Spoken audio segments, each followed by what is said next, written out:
Ang Big Boss po ay nakain sa ibabaw ng kama. Mm, mm. Ah, ah, ah. Ah, ah, ah. Tingnan niyo yung ginagawa. Ah, ah, ah. Finish your food na. Finish your food. Finish na your food. Macaroni yun guys, yung niluto ko kanina. Hmm? Yummy! Yummy!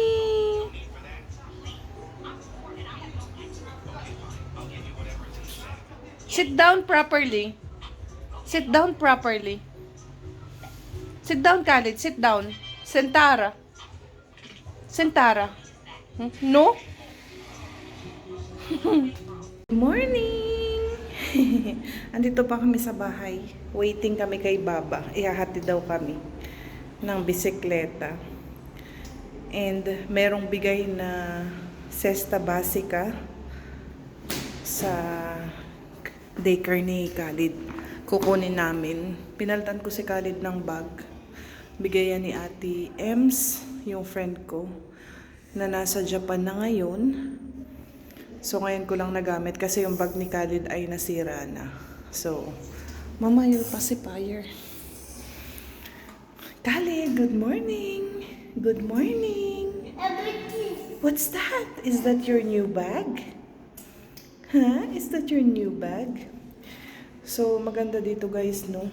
Kasi, maraming mga bigay-bigay ba ang government. So, ipapakita ko na lang sa inyo kapag nakuha ko yung cesta basica kung ano-ano yung mga laman ba. Usually mga ano lang yun, rice, oil, macaroni, flour, coffee. Basta mamaya ipakita ko na lang sa inyo. Waiting kami kay Baba. Patapos na yun. And, yeah. Mag-angkas kami sa bisikleta. Khalid! Mama, no. Sit only. Sit down. Ito guys yung list. Nandyan si Khalid. List ng cesta basica. Itanong ko kung pwedeng kunin. Bonjia. Tanong ko kung pwedeng kunin kasi parang wala pang tao sa office. 8 o'clock na guys ng umaga. Hindi na ako natulog. Babalik ako sa daycare. Kasi hindi ko nakuha yung cesta basica kanina nung kasama ko si Mister. Sayang nga kasi may bisikleta kaming dala. Kasi 8 o'clock pa daw ang dating ng sa opisina doon yung namamahala. So balik daw ako ng 8. Hindi ko naman madala yung stroller niya kasi nasira, di ba? So ito yung lumang bag, dito ko ilalagay. Sana magkasya dito. I-haul ko na lang sa inyo pag dumating kung ano yung mga laman. At least ito kasi, meron siyang gulong ba? Oh. Hindi ako nahihirapang magbitbit. So ayan, dadalhin ko siya. Kasya naman siguro. So yeah, balik tayo sa daycare. O diba guys, madali ng aking paghihila ng bag. Ang bigat, buti nagkasya. Pinagkasya ko, inalis ko na lang sa sa plastic. At ako ay pauwi na. Hindi ako nahihirapang hindi ako nahihirapang magbuhat. Diba? Hila-hila lang. Nakakaano kasi dun sa pinaka-exit, andun yung room ni Khalid. Nakita ako, pero nakayuko ako, kunwari hindi ko siya nakita. Nag-iyak-iyak. Nakakahabag ng nakakahabag sa loob. Uwi na ako at kami ay, si Ali gising na din. Magluluto ako ng breakfast. Ay na ako people. Buti na lang nagkasya dito sa bag, pero inalis ko kasi sa plastic. So i-haul ko sa inyo. Andito siya nakalagay. Ayan. So ang nakalagay dito, nakalista dito kung ano yung mga nakalagay. Meron dito na 4 na kilo na ahos or rice. Tapos 1 kilo na rice din na organico. organic, dalawang tomato paste yata, 1 kilo na farinha gemilio, parang corn flour or something, Tapos dalawang pigeon, 2 kilo yun, dalawang leche or dalawang milk na tig 400 grams, isang macaron na 500 grams, isang oil na 900 ml, isang salt na 1 kilo, at dalawang sardinia olio 125 grams. Ano yun? Yung sardines in can ba? Hindi siya kagaya ng ibang mga cesta basica na ano namin, na kukuha namin. Kasi ang karamihan merong anong tawag doon? Coffee. Basta iba-iba. Ito naman, ang kakaibahan dito, meron siyang in can, tapos meron ding milk. Karamihan sa natatanggap kong cesta basica walang milk, pero buti na lang may milk din pandagdag kay Khalid. Kasi siguro dahil sa daycare sa mga bata, so kaya may milk. So ito yung rice, ito ay brown, white, ito yung pigeon, rice ulit, ayan, rice. So 4 na white rice, tapos isa nung parang color brown. Isang macaroni. Tapos, hindi pala siya flour. Farinha gemilio flocada. Ganito yung itsura. Ayan o. Hindi ko alam kung paano siya gagamitin. Isi-search ko na lang. Tapos, ito yung milk. Integral din. Good. 400 grams ang kada isa. So, meron tayong pandagdag kay Khalid na gatas. Yan na yung ginagatas ni Khalid eh. Ito yung tomato na nasa tomato sauce na in can. Dalawa. Tapos, ito yung oil. Isang oil. Andito yung isang pigeon. Tapos, ito yung salt. Wala din sugar. Yung karamihan na natatanggap ko is meron ng coffee, may sugar. Ito wala siyang sugar, pero merong salt. 1 kilo. At saka dalawang in can na sardines. Dito ako natuwa. Meron akong may ulam. Pero sana masarap to. Sardinias. Dalawang can. So, yun ang aking natanggap.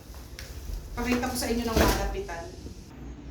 So, ayan guys, ng malapitan ang ating natanggap sa cesta basica. Ayan siya. O, diba? Malaking tulong na din, pandagdag sa ating stock dito sa bahay. Luto ako guys ng breakfast namin. Paluto na. Patatas. Ito yung aking coffee. Pabulaking ko ulit after ko dito sa patatas. Tapos naggawa pala ako ng sugar syrup para mamaya maggagawa ako ng zalabia or lukaymat. Ayan. Tapos ito yung sandwich namin ni Ali. Ito yung akin yung puwet-puwet ng tinapay. Ito yung kay Ali. Egg sandwich lang. Tapos yan ang breakfast namin. Maglalaban na lang ako after nito. Hindi na ako matutulog. Ayan. Gawa na tayo guys ng zalabia. Ayan. Nakapagpaalsa na ako ng itong ating harina. Tapos yung ating mantika ay umiinit na. So ayan. Hindi ako makapag-vlog ng gamit ang isang kamay.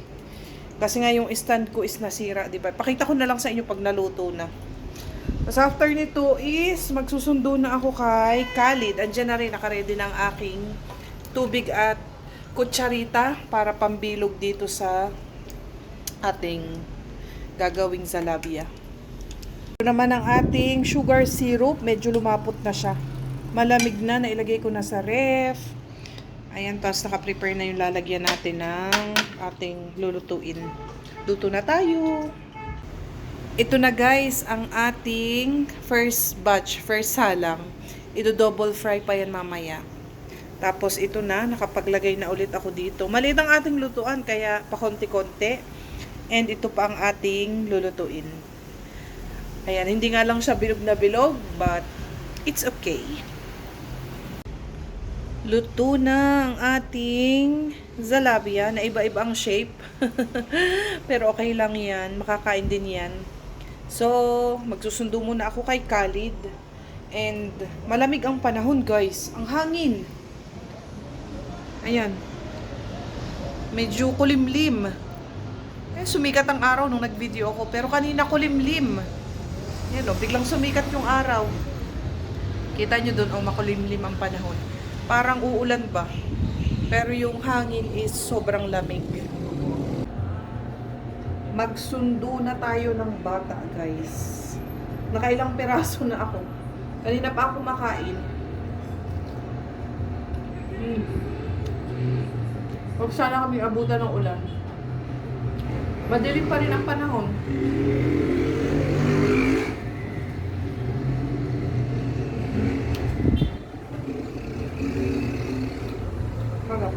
Kinakain ko yung yung mga hindi bilog. Para kay Mister yung bilog-bilog.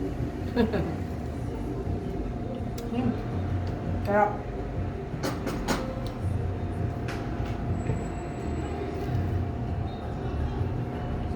Bukas, may party si na Khalid. And naitanong ko na kung pwedeng ako lang ang kasama ng dalawang bata. Kasi nakalagay doon is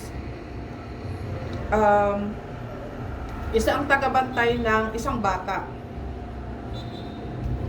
Pwede naman daw. Hindi naman bantayin si Ali. 10 years old na.